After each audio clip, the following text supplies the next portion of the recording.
Hello friends, સ્વાગત છે તમારું મારી ચેનલ મમતાઝ કિચન એન્ડ વ્લોગમાં। તો તમને મારા વિડીયો પસંદ આવે તો વિડીયોને લાઇક કરજો, શેર કરજો અને હા, ચેનલને સબસ્ક્રાઈબ કરવાનું બિલકુલ ભૂલતા નહીં। તો આજની રેસીપી બનાવવાનું આપણે શરૂ કરીએ।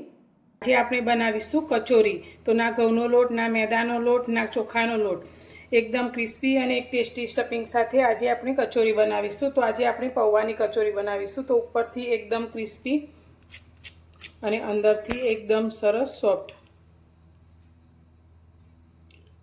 તો ચાલો આજની રેસીપી આપણે શરૂ કરીએ। તો અત્યારે મેં મીડિયમ સાઇઝના 5 બટેકાને આ રીતે બાફી લીધા છે। તેની છાલ આપણે કાઢી લીધી છે। તો તેને પહેલાં આપણે એકવાર મેશ કરી લઈશું। તો તમે ક્યારે આ રીતની કચોરી ના બનાવી હોય તો એકવાર જરૂરથી ટ્રાય કરજો, બધાને ખૂબ જ પસંદ આવશે અને એમાં બાળકોને તો આ કચોરી ખૂબ જ વધારે પસંદ આવશે।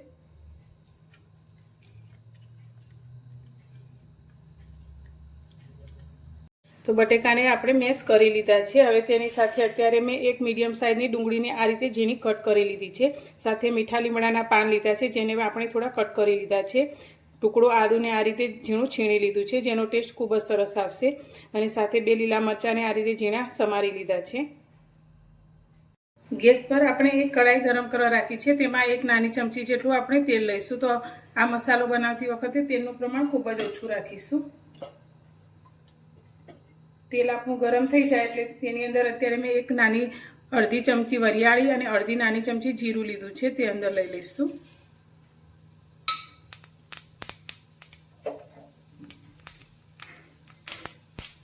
જીરું અને વરિયાળી થોડા ફૂટે એટલે અંદર આપણે થોડી હિંગ એડ કરીશું।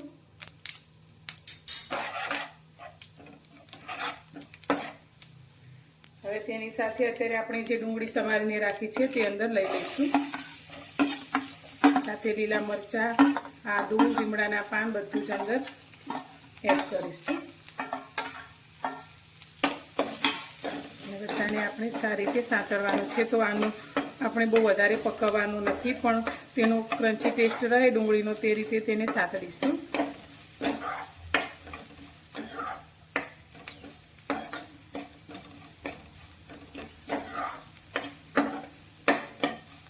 તો આ રીતે થોડી જ ડુંગળીને આપણે આ રીતે સાંતળી લીધી છે।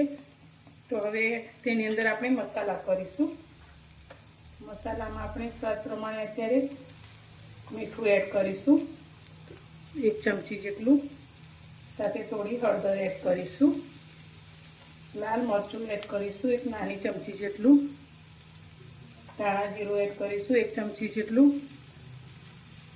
સાથે આપણે ચાટ મસાલો લીધો છે તે અંદર એડ કરીશું। સાથે આપણે મીઠું અડધી નાની ચમચીથી પણ ઓછું એવું કાળું મીઠું લીધું છે તે એડ કરીશું। તો મસાલા આપણા સાંતળતી વખતે દાજે નહીં એટલે 2 ચમચી જેટલું અંદર પાણી રેડીશું અને મસાલાને સારી રીતે સાંતળીશું। તો બધું જ પાણી બળી જાય ત્યાં સુધી આપણે મસાલાને સાંતળવાના છે।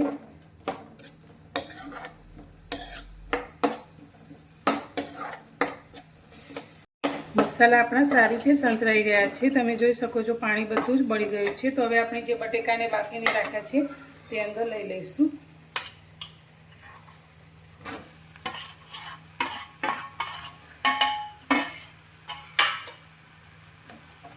બટાકાને સારી રીતે મિક્સ કરીશું।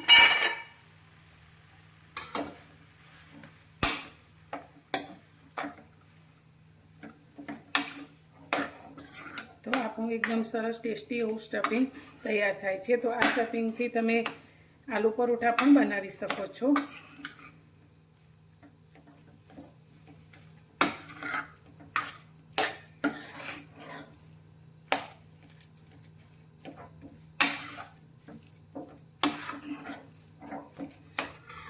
આની અંદર આપણે લીલી કોથમીર એડ કરીશું અને સાથે આપણે અડધા લીંબુનો રસ અંદર લઈશું।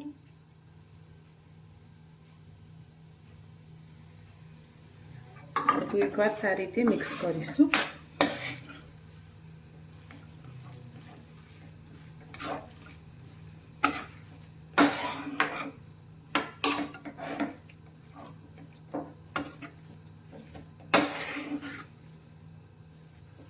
બધું જ સારી રીતે આપણે મિક્સ કરી લીધું છે. તો હવે આપણે આ સ્ટફિંગને થોડીવાર માટે ઠંડુ કરીશું ને આપણે ત્યાં સુધી આગળની તૈયારી કરીશું.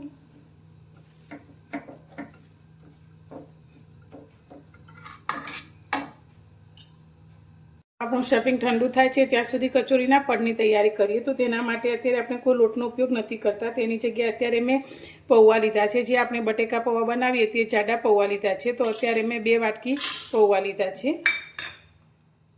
જે આપણે એક મોટા વાસણની અંદર લઈ લઈશું. હવે આ પૌવાને આપણે 2 થી 3 પાણીએ સારી રીતે ધોઈ લઈશું.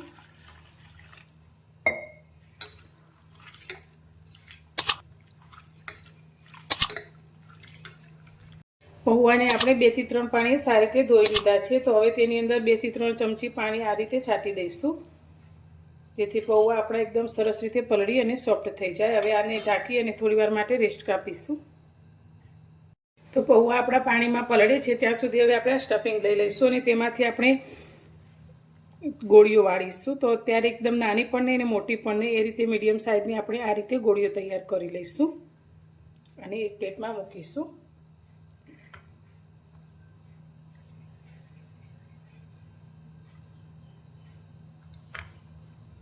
તો આજે આપણે કચોરી બનાવવાની છે, તેને બિલકુલ તળવાની નથી, પણ તેને આપણે ડીપ ફ્રાય કર્યા વગર સેલો ફ્રાય કરીને તળવાની છે. એટલે આપણે તેને આ રીતે નાની નાની સાઇઝમાં જ તૈયાર કરીશું.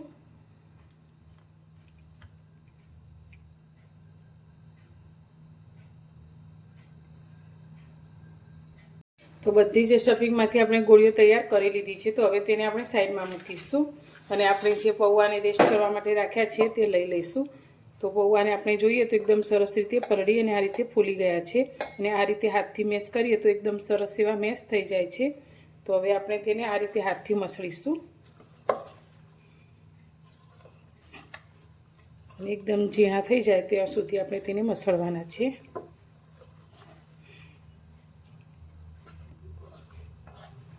તો એકદમ સરસ એવા પલળી ગયા છે એટલે તેને મસળાતા પણ બહુ સમય નથી લાગતો, એકદમ સરસ રીતે મસળાઈ જાય છે. હવે પૌવાની અંદર બહુ વધારે બાઇન્ડિંગ નથી હોતું, તો તેની માટે અત્યારે તેની અંદર આપણે ચણાનો લોટનો ઉપયોગ કરીશું. તો તમે કોર્નફ્લોર અથવા ચોખાના લોટનો ઉપયોગ પણ કરી શકો છો, પણ ચણાનો લોટ બધાના ઘરમાં હોય છે એટલે અત્યારે આપણે તેનો ઉપયોગ કર્યો છે. તો અત્યારે 4 ચમચી જેટલો આપણે અંદર ઉમેરીશું. તો નાની 4 ચમચી આપણે લોટ અંદર ઉમેરી દીધો છે. તો હવે તેની અંદર અત્યારે આપણે સ્વાદ પ્રમાણે મીઠું એડ કરીશું, 1 નાની ચમચી જેટલું, અને ફરી બધું જ મિક્સ કરી અને સારી રીતે મસળી અને આપણે તેનો લોટ બાંધી લઈશું. તો થોડું ડ્રાય લાગે તો તેની અંદર આપણે 1 થી 2 ચમચી જેટલું પાણી રેડીશું અને તેનો લોટ બાંધી અને તૈયાર કરીશું.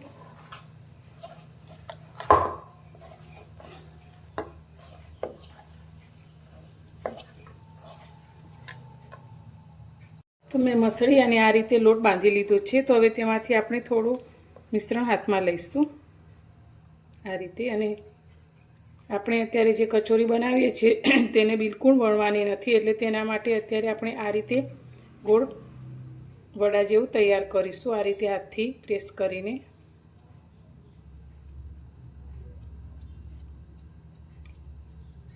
તો આ રીતે એકદમ સરસ રીતે આપણી આ કચોરી બનીને તૈયાર થાય છે.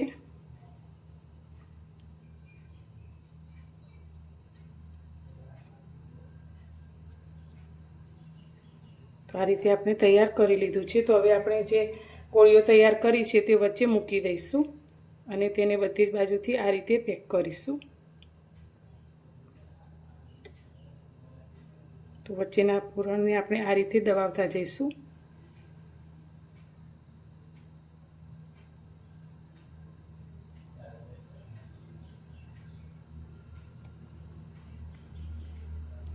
એકદમ સરસ એવી ગોળ આપણી કચોરી બનીને તૈયાર થઈ છે. તો હવે આ જ રીતે આપણે બધી જ કચોરીને તૈયાર કરીશું. તો મેં બધી જ કચોરીને બનાવી અને આ રીતે તૈયાર કરી લીધી છે. તો હવે તમે આ કચોરીને ડીપ ફ્રાય કરીને પણ તૈયાર કરી શકો છો, પણ અત્યારે લોકો તેલ ખાવાનું ખૂબ જ ઓછું પસંદ કરતા હોય છે, એટલે આપણે અત્યારે ડીપ ફ્રાય કરવાના બદલે તેને સેલો ફ્રાય કરીશું. અત્યારે કચોરીને સેલો ફ્રાય કરવા માટે મારી પાસે આ રીતે અપ્પી પેન છે. તો તે પેનનો ઉપયોગ મેં અત્યારે કર્યો છે. તમારી પાસે સાદું પેન હોય તો તેમાં પણ તમે સેલો ફ્રાય કરી શકો છો. તો હવે બધા જ ખાનામાં આપણે આ રીતે એક એક કચોરી મૂકી દઈશું અને ગેસની ફ્લેમ એકદમ સ્લો રાખીશું.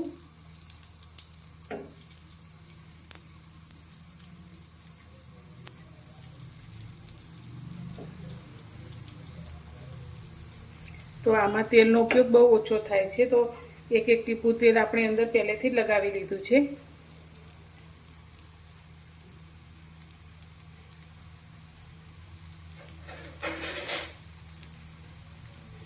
હવે ધીમા ગેસની ફ્લેમ પર આપણે તેને આ રીતે ફેરવતા જઈ અને બંને બાજુથી એકદમ સરસ રીતે શેકીશું.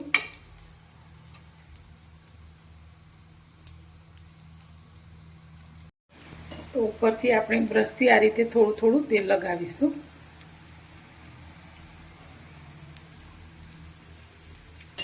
અને તેને ફેરવતા જઈ અને બધી બાજુથી એકદમ સરસ રીતે શેકી લઈશું. તો તમે જોઈ શકો છો વચ્ચેની જે કચોરી છે આપણી એકદમ સરસ રીતે શેકાવા લાગી છે. આ રીતે આપણે બધી જ કચોરીને ફેરવતા જઈશું.